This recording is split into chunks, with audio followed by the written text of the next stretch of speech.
او د ذوالحجې مبارکه میاشت په دې میاشت کې دوه قربانیانې شوې دي.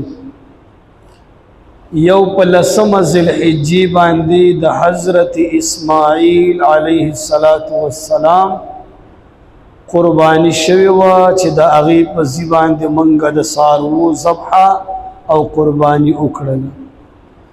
یو په 18 ذوالحجې باندې د حضرت عثمان رضی الله تعالی عنہ قربانی شوی ده. او د اسماعیل علیه السلام د قربانی گواهی الله ورکي او د حضرت عثمان رضی الله تعالی عنہ د قربانی گواه دا د الله قرآن دی. هغه گواہی ورکي چې هغه شهید شوی قربانی ورکړي. دا 18 ذوالحجه وه، تقریبا 4 قدرې ورځې ورته پاتې. نو په دې ورځ باندې د حضرت عثمان رضی الله تعالی عنہ شهادت شوه. نو زړم غواړي چې د حضرت عثمان رضی الله تعالی عنہ د زندګۍ باره کې یو څو خبرې وکړو، د شهادت هم بیان کو. الله دې موږ ته د عمل کولو توفیق را نصیب کړي. عزیزانو، نوم عثمان دی او کنیت ابو عبداللہ دی او لقب ذوالنورین دی. دو نورونو والا د نبی علیہ السلام دو لوریانې د په نکاح کې ناستې وې، ځکه ورته ذوالنورین ویلې. د پلار نوم عفان دی او د مور نوم اروا ده.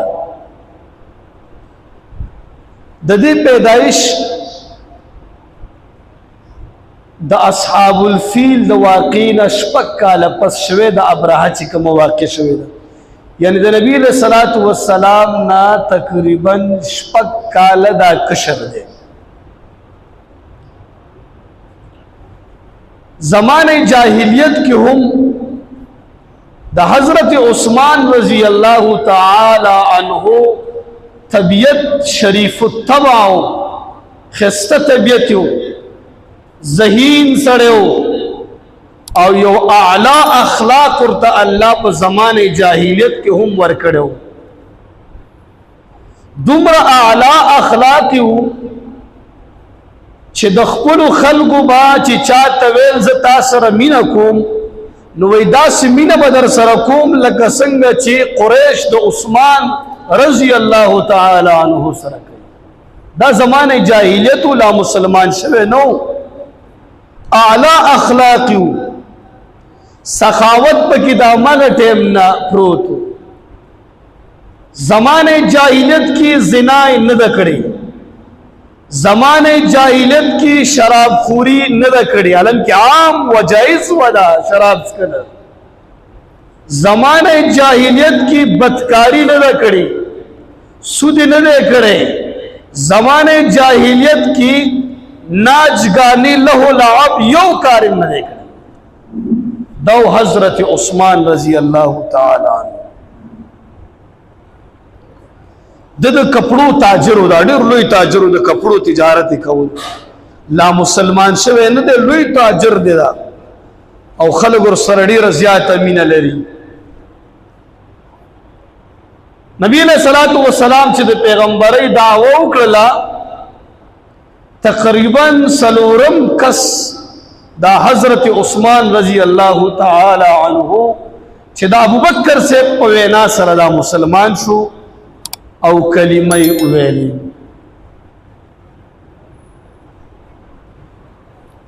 اوس چې دا مسلمان شو نو په دې باندې ظلمونه سٹارټ شو. د دې قبیله بنو امیه وا، دا ډېره لویه قبیله وا. د دې یو ترو حاکم ابن العاص هغه په د باندې ظلمونه چالو کړ، تکلیفونه ورته ورکو چې ته په اسلام کې ولې داخل شو، ته خو ډېر مالدار سړی او استاد مال نه به اوس مسلمان، یعنی نعوذ بالله نبی علیہ السلام ته خو به دوی سپک کتل، دا به تی فایده اخلي ستا د مال نه. نو هغه ورته تکلیفات رسول وال ټکول به کول. نو نبی علیہ الصلوۃ والسلام ورته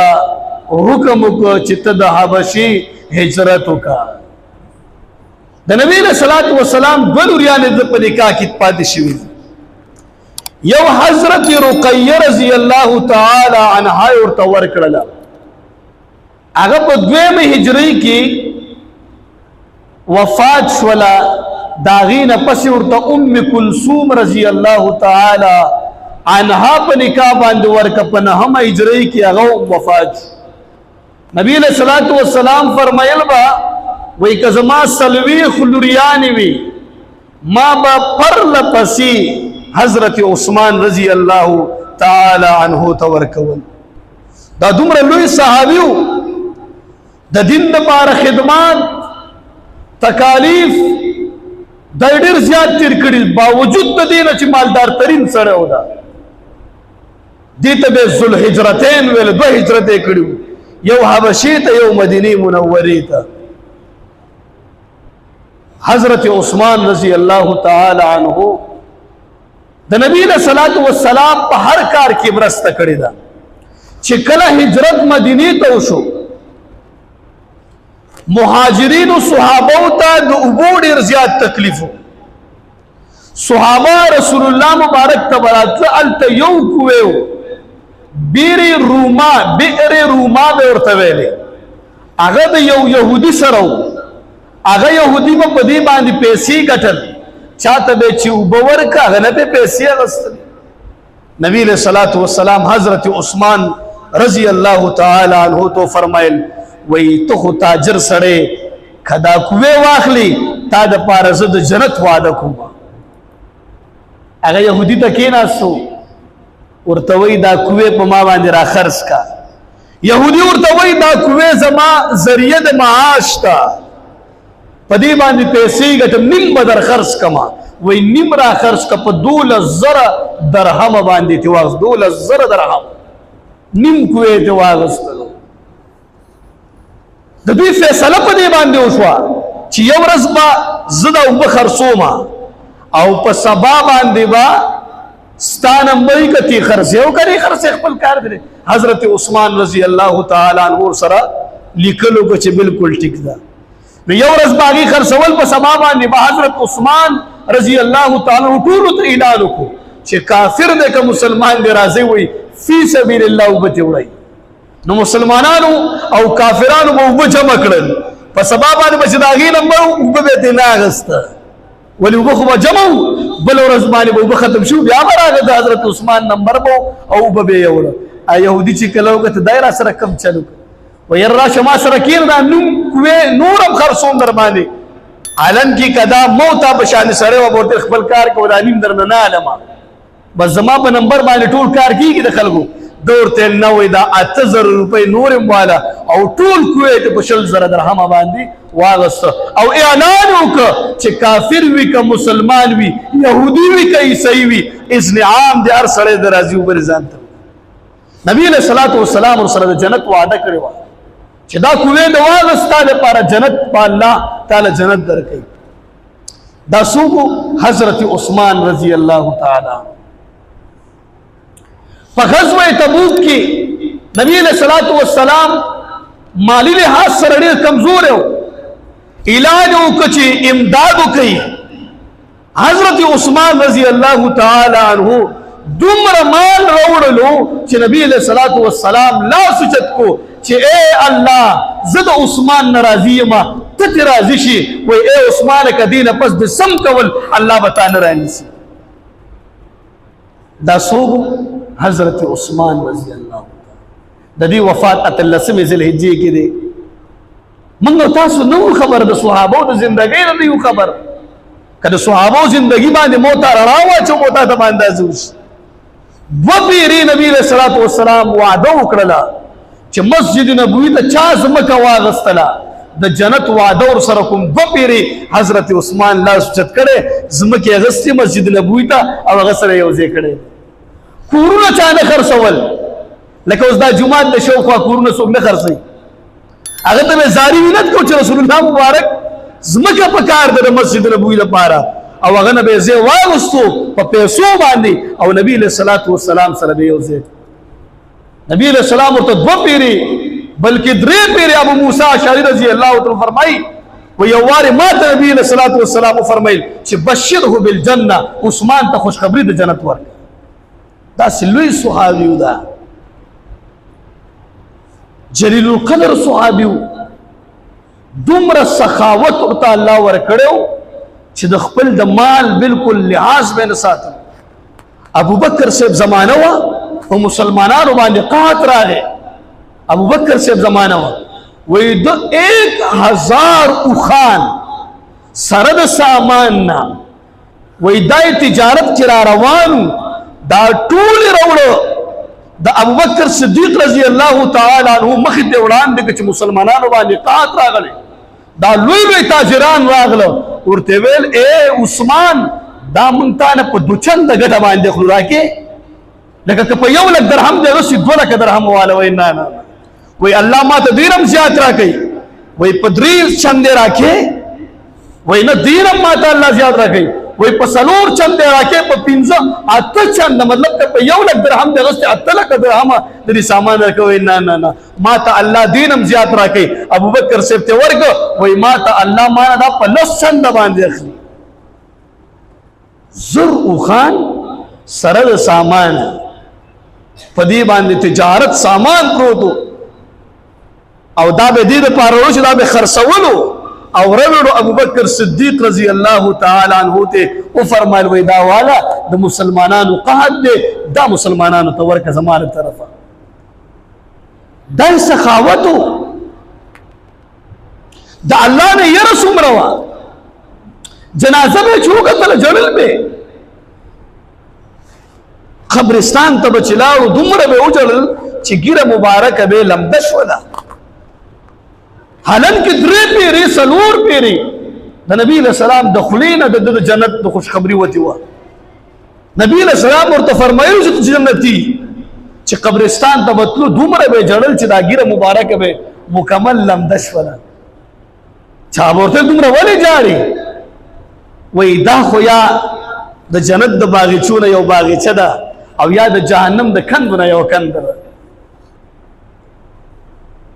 د نبی له صلوات و سلام اتباع سمره کوله تابعداري و یو واره او د سیوکو په خندا شو و یو صحابي ته تاسو کو چې اے عثمان تا او د سیوکو غیر پس د او خاندل ولی وای ما رسول الله مبارک لیدل چې او د سیوکو او لک شانت مسکې شو دا غي تابعداري وکړه عجیب صحابي د نبی له صلوات و سلام سره محبت دومره چې نبی له سلام بکلم روان دو خپل کور کې به ورته روټي کړو دا به نبی له سلام نشاط را روان دا غي د قدمونو مسلقي به کولې چې نبی له صلوات و سلام زمازي ته راځي دومره محبت د نبی له صلوات و سلام سره دا عثمان رضی الله تعالی عنہ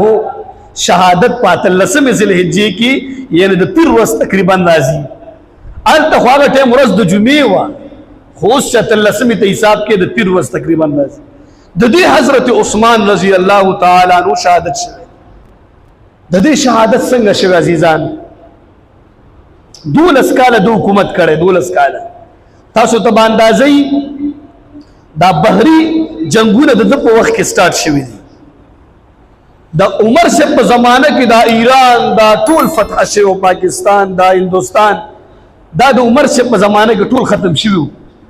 دا فتح شوی د په زمانه کې بری جنگونه نو د په زمانه کې ټول بحری جنگونه شو غټ غټي بیړۍ چې 500 کشتۍ جازونه پکې ولاړو هغه ټول د غرکړي د خپل کسانو ته چې ختم کړي د کافرانو 12 کاله حکومت حضرت عثمان رضی الله تعالی عنہ کړی بعض خلک په دې کې منافقین را پیدا شي هر زمانه کې داسې منافق خلک وي چې یو کار یو افراطفری او فساد پیدا کوي په دې زمانه کې یو کس عبد الله ابن سلام نامه وا هغه يهودي او د مسلمانانو صادر په ځان باندې چولې و چې زه خو مسلمان یم هغې د دې خلاف د بغاوت هغه طریقې کار چالو کو حالان کې ځان سره صحابه هم کړي بعضې لکه د ابوبکر صاحب زوی محمد ابن ابوبکر رضی الله تعالی عنه دته ویل د یو ځای گورنر وغه باندې شکایت و دله ویل و تاسو لاړ شئ خط ورته ورکو دا زما خط اغله ورکا هغه خط کې لیکلي چې تر گورنر نه لری شه ستا په ځای باندې گورنر محمد ابن ابوبکر رضی الله تعالی عنه دی عبد الله ابن سلام يهودي څه چلو کو د عثمان سے مهر پیدا کړو او لیکلي دایته واغسل ودا لیکل ماتره دی یو ځکه د سیده روا چولا وای بیا به سبا رواني واغ لیکل په ځای بل لیکلو کو او پاره کې مهر و لیکل داو کو چې دا قتل کا او گورنری ستاده وای چې کله دوی روان شو نږدې شو محمد ابن ابوبکر دا خطر واغستو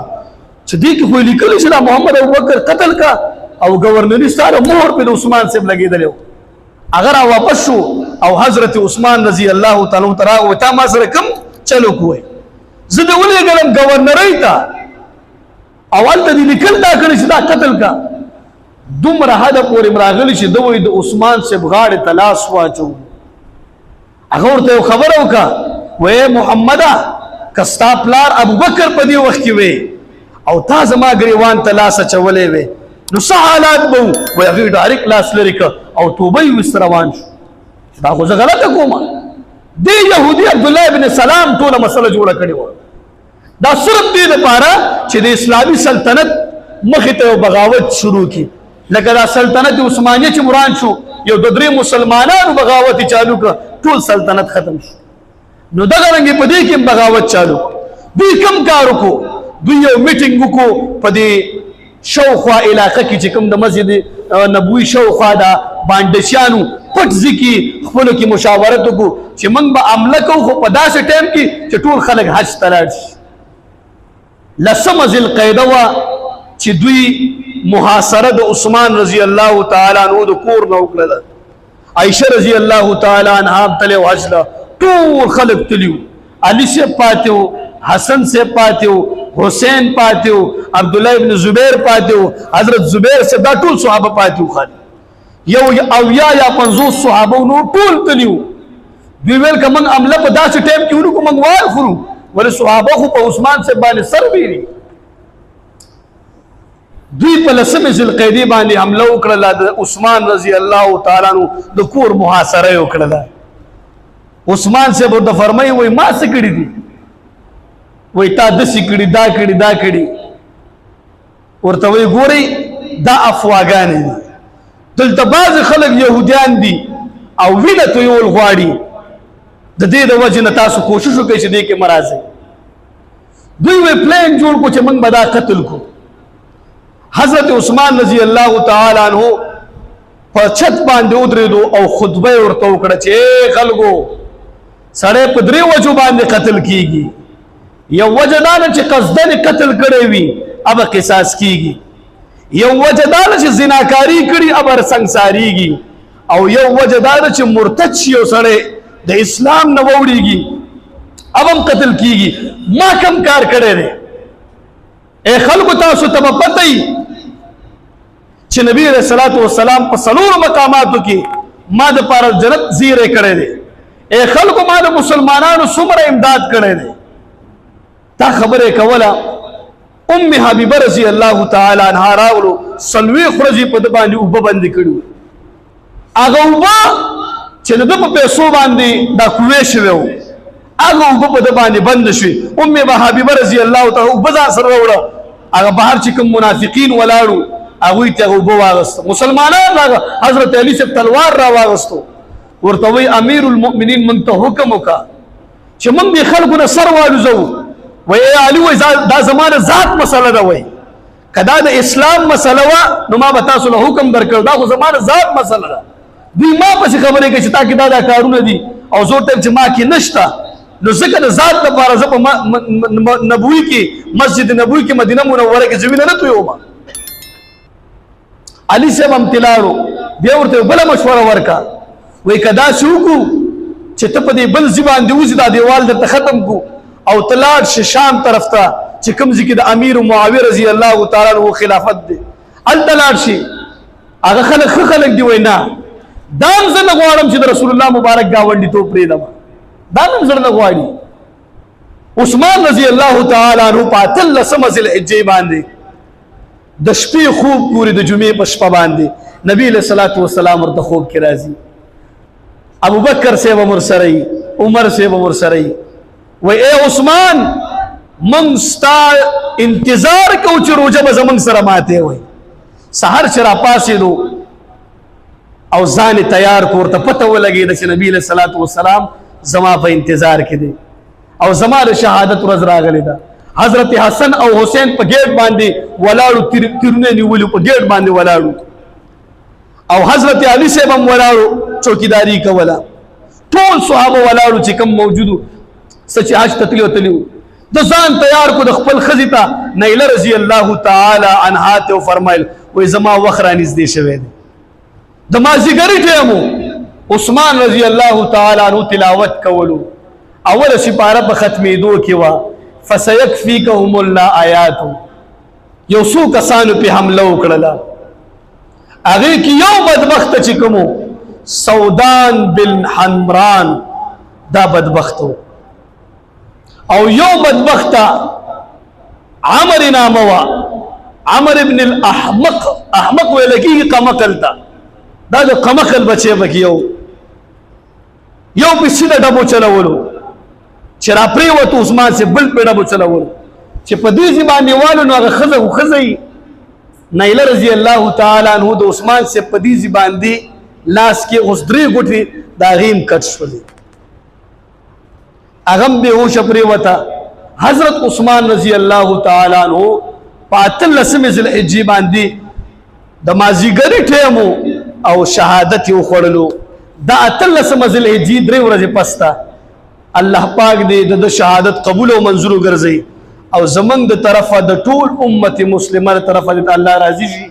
دا زمنګ د دریم خلیفہ د حضرت عثمان رضی الله تعالی عنہ یو مختصر زندگی و چې ما تاسو وړاندې بیان ک الله دې عمل کولو توفیق را نصیب کوشش وکړو د صحابه او تابعداري وکړو